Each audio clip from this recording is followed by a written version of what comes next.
Hiya Rowena, good session today. Hope it paid dividend on the golf course and your practice sessions afterwards.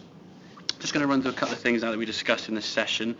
First, as we said, very common in sort of January sessions, people's posture tends to get a little bit slouched.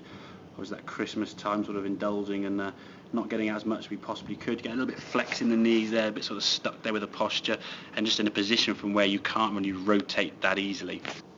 So because of this, now you're forced to try and sort of make a compensation, which means you can't rotate that well.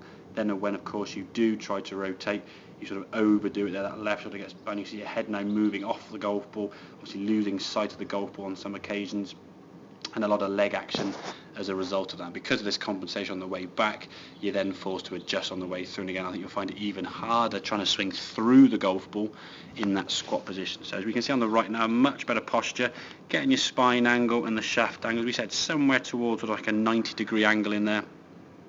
Just getting yourself in a position where your knees aren't quite as flexed, a little bit straighter in the legs, just make your body a bit more effective now to move both on the way back and on the way through. So you can see as we turn the body now on the way back, we set the golf club in a really, really good position. Nice hinge of the wrist there, club nice and parallel to your target.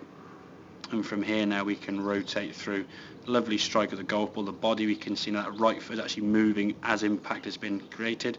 Moving the body first before the arms and right the way through up onto that left side with a full rotation, right foot up on its toe, and the hips there fully rotated round to target. So just watch that posture, just try and go through that process we said of getting the club down first, then gripping the golf club, creating your spine angle tilt, and you can do that with straight legs. So when you then set up, you can just flex the knees for comfort rather than feeling the need to actually bend your knees to create the setup. So go through that sequence and I'm sure you'll find the ball shots to be a lot more consistent, hitting the ground behind the ball a bit less and the ball sort of shooting off to the right a little bit less. So hope that all makes sense. Any questions, obviously give me a shout and I'll see you soon.